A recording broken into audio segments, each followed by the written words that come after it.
who discovered penicillin. I have given the four most important scientist photograph here. You just to find out uh, who is the famous scientist discovered penicillin. Option A, B, C, D. The right answer for the question is option number C. Option C indicate Sir Alexander Fleming. We know Alexander Fleming discovered penicillin and further he awarded Nobel Prize. Here the purpose of this question is you should know the faces. So who is Alexander Fleming, who is Louis Pasteur, like that you should know the face. For that only I give an image based question. Now coming to option A. Option A is a Waxman, he is the inventor of streptomycin. Option number B, Louis Pasteur is the founder of microbiology. Option D, Dumark is the inventor of non-toxic sulfonamide. So you should know image-based question, scientist face and scientist name and the discovery. Coming to second question, which one of the following antibiotic acts by inhibiting cell wall synthesis? Option given are vancomycin, aminoglycoside, quinolone, and tetracycline. The right answer for the question is option A, vancomycin. Remember, doctor, in the first chapter we discussed mechanism action based questions. So we discussed cell wall acting agent, cell membrane acting agent, so many things. So that's a very important chapter. Keep on read based on mechanism action, classification of antimicrobial chapter, very important. Now, vancomycin, a glycopeptide acting on cell wall. What are the other important drug acting on cell wall mean? Beta-lactam drug like penicillin, cephalosporin. Of course, our glycopeptide drug, that is vancomycin, teicoplanin, and then phosphomycin, bacitracin, cycloserine. All these are acting by inhibiting cell wall synthesis. Coming to option B, aminoglycoside. Aminoglycoside binding on 30S ribosome and inhibiting protein synthesis. Option C, quinolone. Quinolone acting by inhibiting DNA gyrase in case of gram-negative organism and inhibiting topoisomerase 4 in case of gram-positive organism.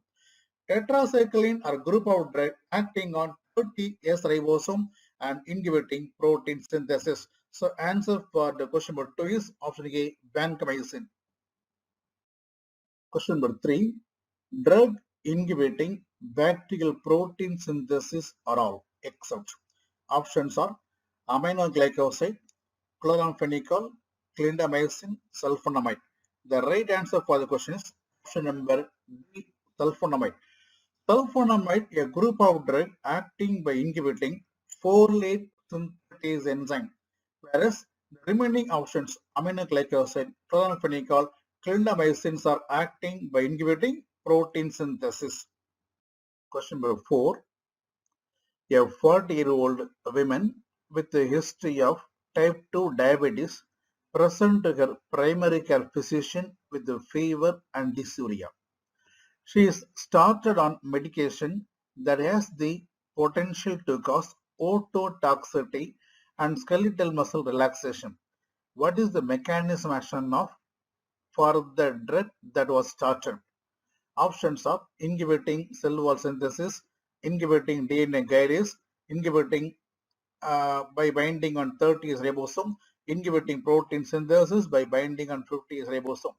Now, a fantastic question. First of all, you should analyze the question. Okay, there is a patient with a history of type 2 diabetes presenting with fever and dysuria. Maybe a case of urinary tract infection for which she was started on medication, but that drugs causing adverse effect of ototoxicity and skeletal muscle relaxation. Now, from your first chapter, you should know antimicrobial drug causing ototoxicity and skeletal muscle relaxation mean think of aminoglycoside group of antibiotic. And aminoglycoside group of antibiotic also very good for treatment of urinary tract infection. Now you should know.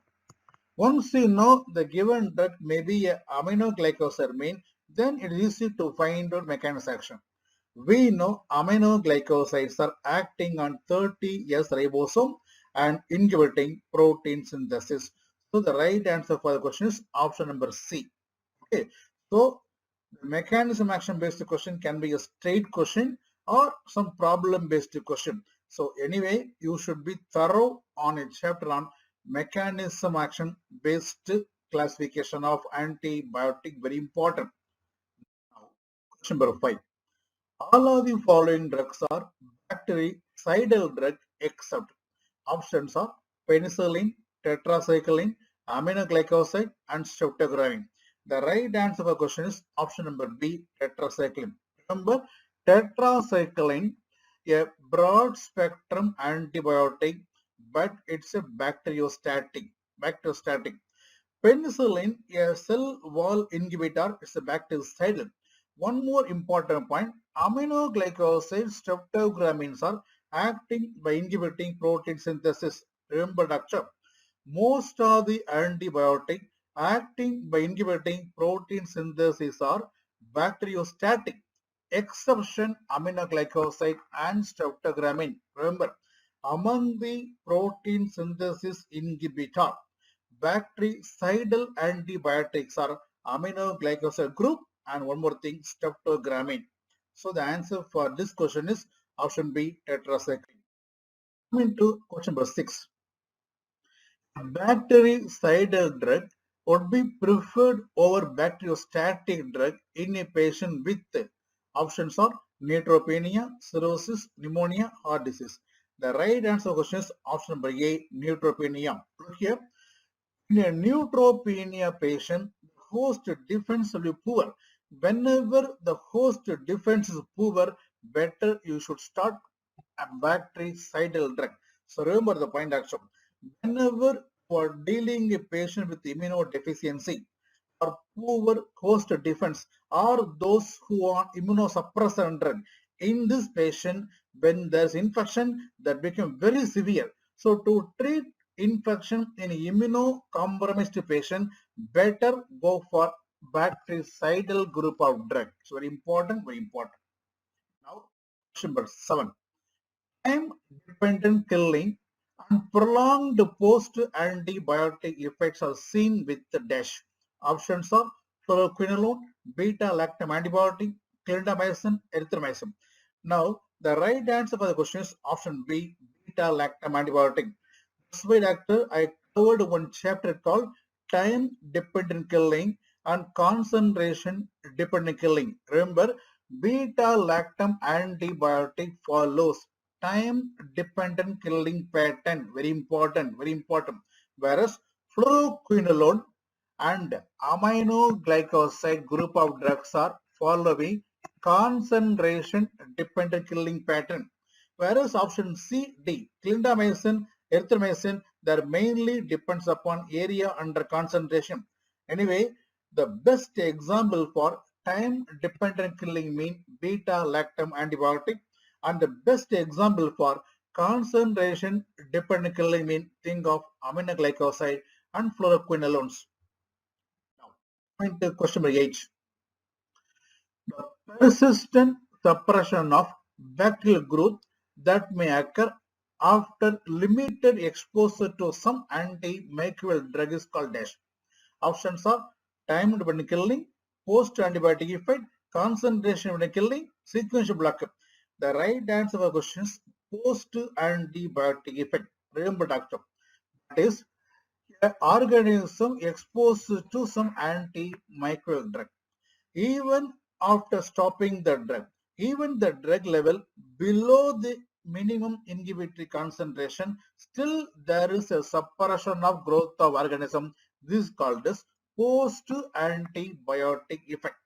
Whereas time-dependent killing means there are some drug like beta-lactam drug, they are has to be maintained for longer period above the level of minimum inhibitory concentration.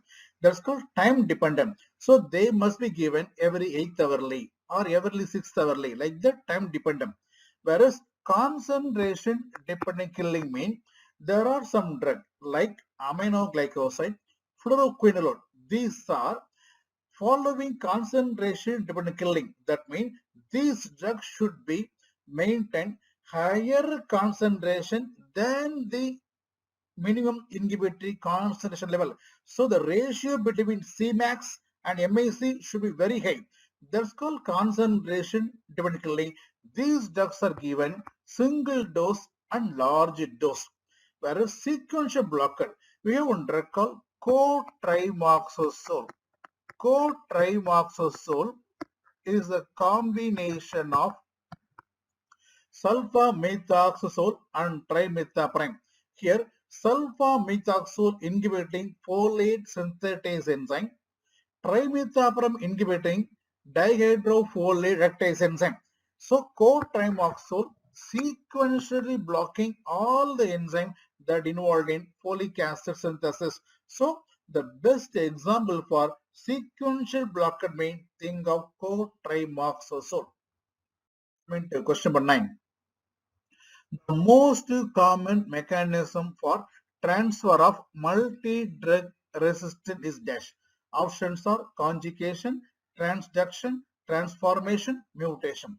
The right answer is conjugation. Remember, there are three most important method of transfer of resistant. One is called conjugation, second is called transduction, one more thing called transformation. Here, conjugation is the most commonest method, and the conjugation is by conducting one organism with the other organism through 6 pillars.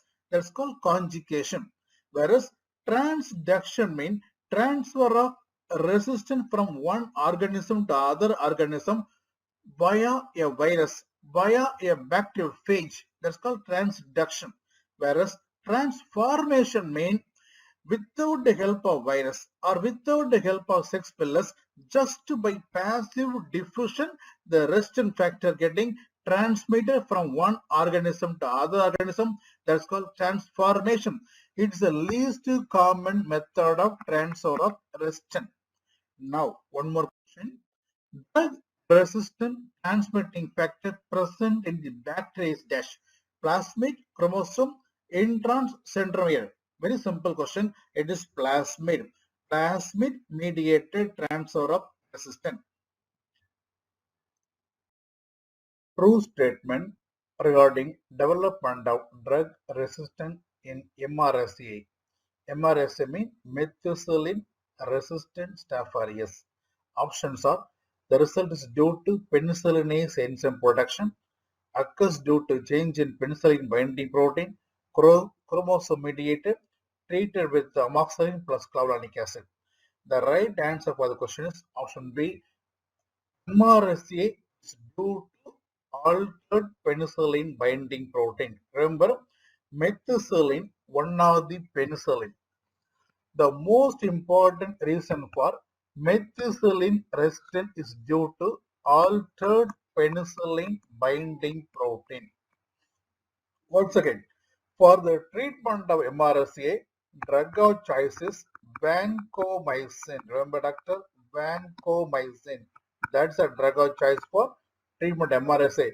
It is not amoxiclav, it is vancomycin. Come to the next question. Efflux from the organism is the main mode of resistance to what drug? Options are aminoglycoside, quinolone, tetracycline, beta-lactam antibiotic. The right answer is option C, tetracycline. Remember, the major mechanism of resistance of tetracycline is due to efflux. They get efflux from the organism. But here you must know one question. Among the tetracycline, only one drug resistant efflux pump is TG-cycline. This point very important. TIGE, TIG-cycline, or you can call them TG-cycline. The one and only tetracycline resistant efflux pump is TG-cycline. Next.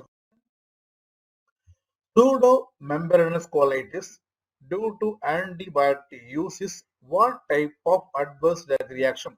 Options are side effect, toxic effect, superinfection and hypersensitivity reaction. The right answer is superinfection. That is, remember, whenever you are using a broad spectrum antibiotic or whenever you are using a higher antibiotic for longer period, they're going to suppress normal commensal activity, resulting in overgrowth of Clostridium difficile, resulting in pseudomembranous colitis. It is called superinfection. That is, because of using antibiotic, there are going to be secondary problem that is called superinfection. And for treating this pseudomembranous colitis, today the drug of choice is again vancomycin. Remember. So for treating pseudomembranous colitis, the first line drug of choice is vancomycin. Red band syndrome is the adverse effect of which one of the following drug? Option given are chloramphenicol, outdated tetracycline, vancomycin, sulfonamide. The right answer is option number C, vancomycin. Remember, vancomycin causes three important problems. One is called red band syndrome, one more thing called nephrotoxicity, one more thing called ototoxicity. The red band syndrome is due to release of histamine. The histamine causing vasodilatation that may cause flushing resulting in red color. So red band syndrome is due to vancomycin because of release of histamine. Whereas remember, chloramphenicol when given to less than 1 year baby, there may be problem of gray baby syndrome. So grave baby syndrome is the adverse effect of chloramphenicol. Remember, outdated tetracycline, one important question. Most of the tetracycline generally undergo renal route of excretion. So when they're going through kidney, especially outdated tetracycline may cause renal damage that is called Fanconi syndrome. Remember, outdated tetracycline causes renal damage. That condition is called as Fanconi syndrome. And then sulfonamide. Sulfonamide, when they give in small babies, that to less than 1 year baby, it may cause displacement of bilirubin from the protein binding site, resulting in jaundice. The unconjugated hyperbilirubin crosses the blood-brain barrier, resulting in kernicterus, and this is what's called yellow baby syndrome. Yellow colored baby, jaundice baby, yellow baby syndrome due to sulfonamide. Coming to question number 15, all of the following antimicrobial agents are contraindicated in renal failure except options are aminoglycoside, amphotericin B, cephalosporin, doxycycline. The right answer is option number D, doxycycline. To answer this question, please repeatedly see my video on what are the drugs to be cautious in kidney failure. What are the drugs to be cautiously given in hepatic failure patient? All are very important. Now look here, we know all the tetracycline undergo renal route of excretion, so unsafe in kidney failure. But you should know among the tetracycline, remember doxycycline, minocycline and tetracycline, they undergo biliary route of excretion, so safe in kidney failure. This is very important question. That's a very important question. We know tetracyclines are unsafe in kidney failure, but you should know which are the tetracycline safe in kidney failure. Mean think of doxycycline, minocycline, and diazocycline. Of course, aminoglycoside, amphotericin B, cephalosporins are unsafe in kidney failure. Now, question number 16. A 58-year-old man with a history of hepatitis C, cirrhosis, and ascites presenting with spontaneous bacterial peritonitis. Which of the following antibiotic require close monitoring and dose adjustment in this patient with liver disease? So here very simple. What are the drugs to be avoided or what are the drug needs dosage modification in liver disease? So based on that chapter, I framed this question. Options are penicillin G, gentamicin, erythromycin, vancomycin. Remember, the right answer for the question is erythromycin. Beta-lactam antibiotic, penicillin undergo renal route of excretion. Gentamicin also aminoglycoside undergo renal route of excretion. Vancomycin renal route. So these drugs are unsafe in kidney failure, but safe in liver failure. But here question is, which drug need dosage adjustment in liver disease? Answer, erythromycin, a macrolide.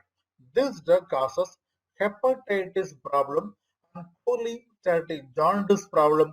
So erythromycin has to be careful while using in a patient with liver disease. Question number 17. Drug useful in prophylaxis of influenza is dash. Options are doxycycline, rifampicin, isoniazid, oseltamivir. This question is based on, we have one chapter called chemoprophylaxis. To review that chapter, I framed this question. The right answer for this question is oseltamivir. Any drug name ending with the vir mean is called viral drug. Drug useful for viral. Now, for treat for prophylactic purpose of influenza, the bird flu fever H1N1 bird flu fever, we have prophylactic therapy with the oseltamivir. Whereas other option, doxycycline, one of the tetracycline, useful for prophylaxis of cholera, malaria, plague, and tularemia. Whereas rifampicin, one of the very important anti-TB drug, that drug useful for prophylaxis of meningococcal meningitis carrier. And very important question, isoniazid, one of the first line drug for TB. This is a very important drug useful for prophylaxis of tuberculosis. Remember, the important first line drug useful for prophylaxis of TB. Think of INH, the so-called isoniazid. It's simply called INH. Isoniazid, also called as INH, useful for prophylaxis of TB. Question number 18. Prophylactic antibiotic to prevent surgical site infection are best administered at what time? Options are after commencement of surgery, 30 minutes before incision, at the end of surgery, or with pre-anesthetic medication. What answer? The right answer is option number B, 30 minutes before incision. This question based on, we have one chapter called prophylaxis for surgical wound. What is the prophylaxis for clean wound, clean contaminated wound, dirty wound? All these things are discussed already. So to review that chapter, this question was prepared. Now, prophylactic antibiotic to prevent surgical infection better given within hour, better half an hour before starting surgery. Now, question number 19. A 25-year-old pregnant woman presenting to the urgent care clinic with fever and urinary frequency and urgency. She is diagnosed with a urinary tract infection. Based on potential harm to the fetus, which of the following medication should be avoided in treating her UTI? So here simply, which is the antibiotic unsafe in pregnancy? State question. Options are azithromycin, amoxicillin, cephalexin, doxycycline. Come on, doctor. We discussed one chapter called usage of antimicrobial in pregnancy. I told some drug causing problem to mother, some drug causing problem to baby, some drug causing problem for mother and baby. Here, for this question, the right answer is doxycycline. Remember, doxycycline, one of the tetracycline, it is very dangerous in the sense it going to attack the mother. For the mother, it causes liver problem. For the mother, it causes fatal liver damage. For the baby, it going to cause bone and teeth problem. For the baby, it going to cause bone and teeth problem. That means tetracyclines are definitely unsafe in pregnancy. So remember, Whereas the safer antibiotic in pregnancy mean think of beta-lactam drug like penicillin or cephalosporin or else macrolide like azithromycin. The most safer antibiotic in pregnancy mean beta-lactam antibiotic like penicillin, cephalosporin, whereas the worst drug, the drug should never given in pregnancy mean think of tetracycline. And then the last question, 28th question. A 30-year-old man presents to his family physician for a physical exam after his mother is diagnosed with tuberculosis. Although a purified protein derivative (PPD) test is negative, the physician recommends prophylaxis against TB. Which of the following medication is the most appropriate for TB prophylaxis in this patient? Remember, the option given are ethambutol, isoniazid, pyrazinamide, rifampicin. Remember, doctor, all the given options are first line drug for treatment of TB. But you should know a anti-TB drug useful for prophylaxis of TB, the right answer is isoniazid. So isoniazid useful for prophylaxis of TB.